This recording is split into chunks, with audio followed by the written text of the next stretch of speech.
Halo Sobat Megen, selamat datang di Inspirasi.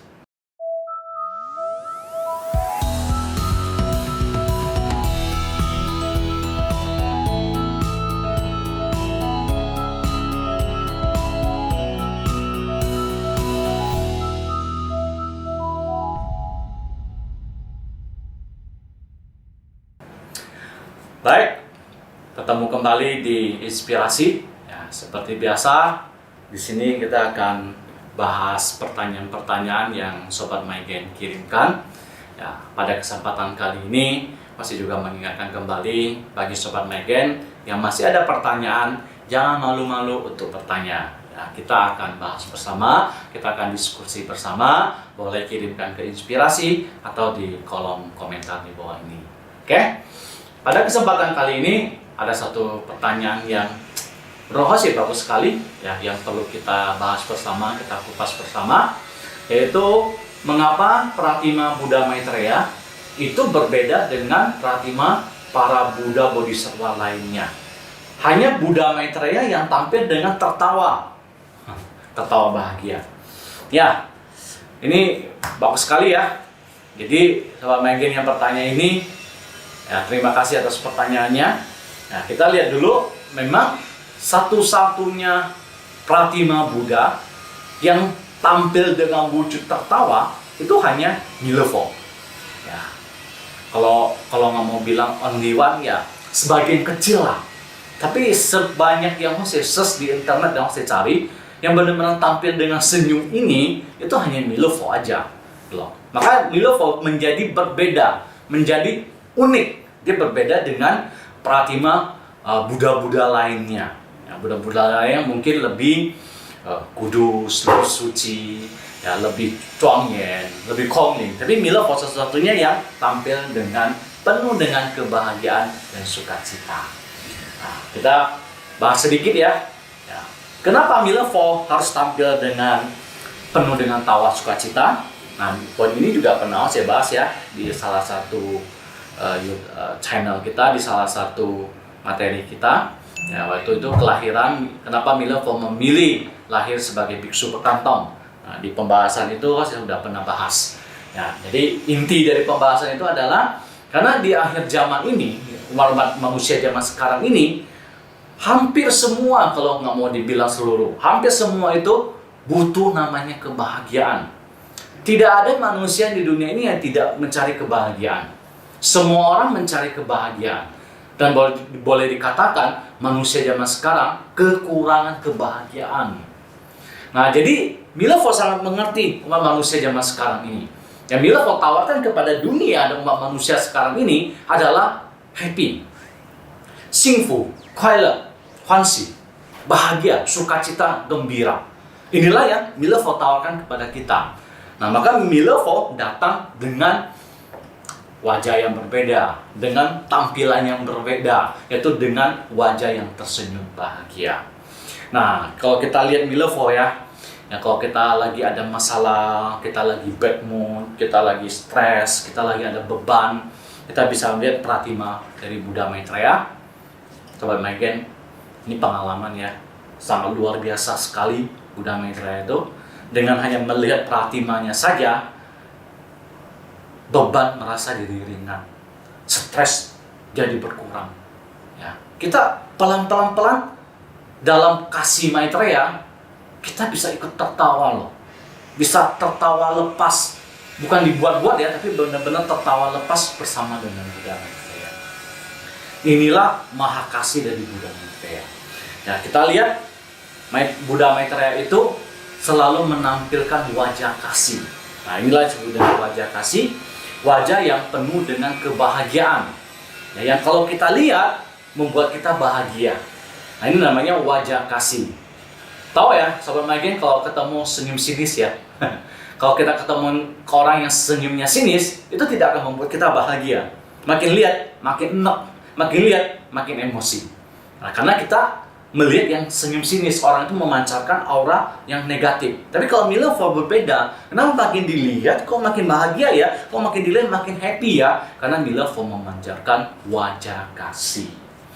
Nah, boleh dibilang seluruh tubuh Maitreya dari ujung kaki sampai kepalanya itu adalah perwujudan dari kasih. Penuh dengan wajah kasih, penuh dengan aura kasih. Maka wajah yang tertampak, senyuman yang tertampak adalah senyuman kasih. Di sini kita akan membahas selangkah lebih mendalam. Dari mana asal wajah kasih itu? Dari mana asal senyum kasih itu? Wajah kasih, aura kasih, senyuman kasih itu terpancar dari hati kasih. Ya, karena ada hati kasih baru bisa memancarkan, melahirkan wajah kasih. Tanpa ada hati kasih, maka tidak akan mungkin bisa melahirkan wajah kasih. Nah, hati kasih itu apa sih Sobat Magen? Hati kasih atau kita lebih simpel menyebutnya adalah pikiran kasih. Ya, pikiran yang penuh dengan kasih. Hati yang penuh dengan kasih. Hati kasih seperti apa? Pikiran kasih seperti apa?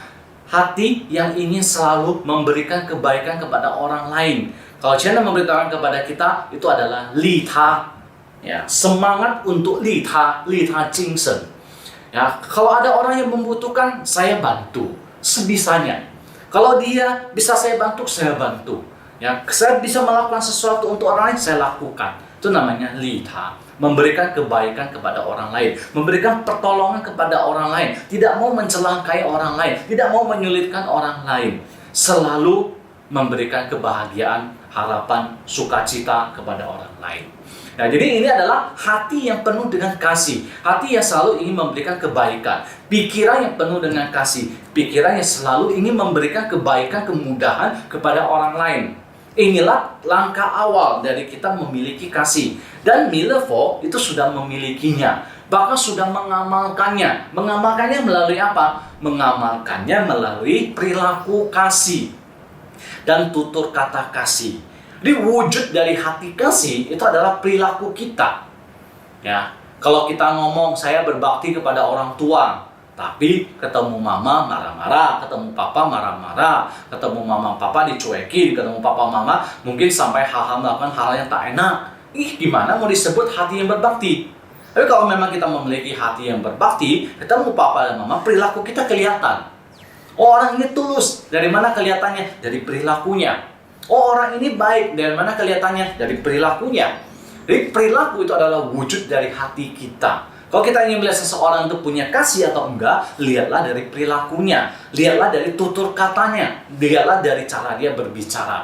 Kalau dia berbicara itu nyakitin orang lain, kalau dia berbicara itu seperti paku yang menancap hati orang lain, kalau dia berbicara itu seperti harimau, bikin orang lain tak enak hati. Nah, Sobat Magen, gimana kita bisa bilang itu memiliki hati kasih? Perilaku dan tutur katanya aja bertolak belakang dengan kasih. Jadi tolak ukur pelaksanaan nyata dari hati kasih itu adalah perbuatan kasih dan ucapan kasih kita. Maka untuk memiliki hati kasih, kita bisa mulai dari ucapan kita. Kita jaga ucapan kita. Ya, hati-hati. Semua kata-kata yang tidak sesuai dengan kasih, saya tidak ucapkan.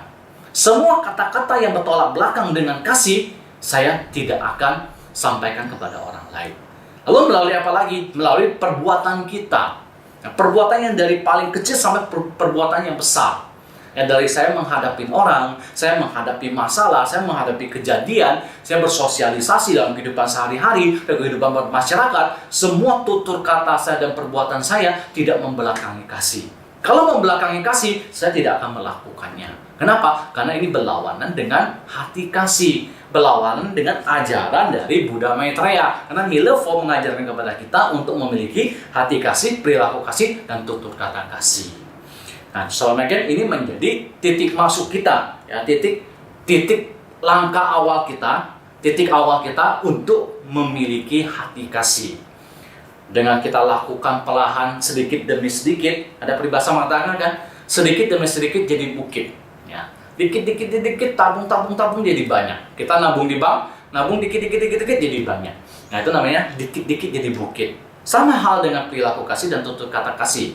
Kita kurangin dulu yang berlawanan dengan hati kasih, perilaku kasih. Kita tambah sedikit tutur kata kasih, tambah sedikit lebih banyak perbuatan kasih kita. 1 hari, 2 hari, sebulan, seminggu, setahun, lama-lama kita semakin terbiasa dengan perilaku kasih, kita semakin terbiasa dengan tutur kata kasih, kita semakin menambah memperbanyak tutur kata kasih kita dan perbuatan kasih kita. Lama-lama efeknya apa Sobat Megan? Lama-lama efeknya wajah yang terpancar. Wajah itu bukan hanya wajah muka kita aja, tapi keseluruhan badan kita, diri kitanya sendiri, seperti Milevo itu sendiri adalah wajah kasih. Begitu orang melihat Milevo, orang akan merasa Milevo penuh kasih. Kenapa? Karena Milevo sudah mengamalkan perilaku kasih, tutur kata kasih, dan memiliki hati kasih. Begitu juga dengan kita siswa Maitreya, Sobat Megan. Kalau kita bisa mengamalkan perilaku kasih, ya, mengamalkan tutur kata kasih, dan memiliki hati kasih, kita juga bisa memiliki wajah kasih seperti Buddha Maitreya. Kalau kita sudah bisa memiliki wajah kasih seperti Buddha Maitreya, efeknya apa? Efeknya adalah Anda akan selalu bahagia dalam 24 jam. Seperti Milevo. Maka kenapa semua orang melihat Milevo, semua orang bisa ikut bahagia? Inilah kuncinya, inilah rahasianya. Yaitu hati kasih, perilaku kasih, tutur kata kasih, sehingga memancarkan wajah kasih. Kita sebagai siswa Maitreya, kita juga bisa berbuat seperti itu. Ya, seperti Buddha Maitreya, memiliki wajah kasih. Inilah yang menjadi perjuangan kita. Nah, di sini saya tambahkan satu poin terakhir.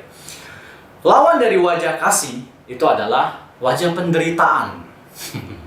Ya, penuh dengan kesedihan, penuh dengan ketidakpuasan, penuh dengan kegelisahan, penuh dengan beban, penuh dengan stres, atau dengan kata lain, tak bahagia, hidup tak bahagia. Kenapa bisa demikian, Sobat Megan?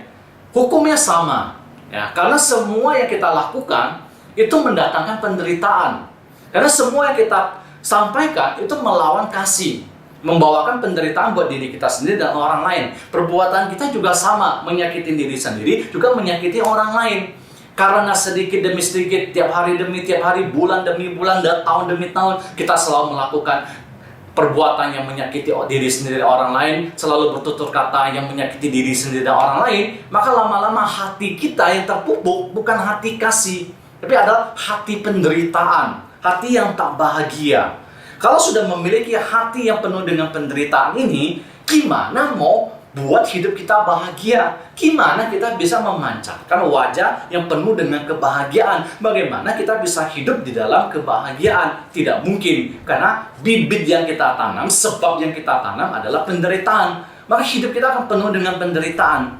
Satu hari 24 jam hidup di dalam kegelisahan. Satu hari dalam 24 jam hidup di dalam ketidakbahagiaan. Nah, inilah yang sedang kita lakukan selama ini. Jadi, Buddha Maitreya datang ke dunia ini adalah untuk memberitahu kita, membantu kita, menuntun kita, membimbing kita. Hei, Sobat Megan, mari kita berubah. Hidup ini sudah penuh dengan penderitaan. Jangan lagi menceburkan diri terus-menerus ke dalam penderitaan ini. Tapi, mulailah berenang ke darat. Keluarlah dari semua penderitaan ini. Gimana caranya, friend? Seperti yang tadi saya sampaikan. Yang belajar memancarkan hati kasih, wajah kasih. Dimulai dengan tutur kata kita. Ngomonglah bahasa kasih. Berbicara bahasa kasih. Bahasa yang tidak sesuai dengan kasih, kurangin, hilangkan. Berbuatlah penuh dengan kasih. Kalau perbuatannya tidak penuh dengan kasih, tinggalkan, tidak usah lakukan. Sedikit demi sedikit, sehari demi sehari, bulan demi bulan, tahun demi tahun, kita akan memiliki hati kasih yang kental. Kita akan memiliki pikiran kasih yang kental. Dengan demikian, kita akan memancarkan wajah kasih yang luar biasa. Ya, nggak sebanding dengan Milevo, minimal 50% itu sudah cak beliau, itu sudah luar biasa sekali. Ya, bisa 50% dari Milevo, 30% dari Milevo pun itu sudah luar biasa. Itu bisa menggugah banyak orang di dunia ini, bisa membantu Milevo mewujudkan dunia satu keluarga. Oke? Kesimpulannya, Sobat Megan, sebagai siswa Maitreya, marilah kita mengembangkan hati kasih kita menjalankan perilaku kasih, kita menuturkan tutur kata kasih, dan memancarkan wajah kasih. Inilah yang menjadi PR kita, tujuan kita dalam membina diri. Oke? Inilah yang bikin beda ya, kenapa patung Milevo itu tersenyum. Nah, inilah alasannya, hati kasih, perilaku kasih, tutur kata kasih, dan wajah kasih.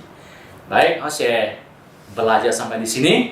Ya, semoga Sobat Megan bisa mendapatkan sedikit inspirasi. Kalau memang masih ada pertanyaan yang kurang jelas atau ingin kita diskusikan bersama, jangan malu-malu sampaikan di kolom komentar di bawah ini.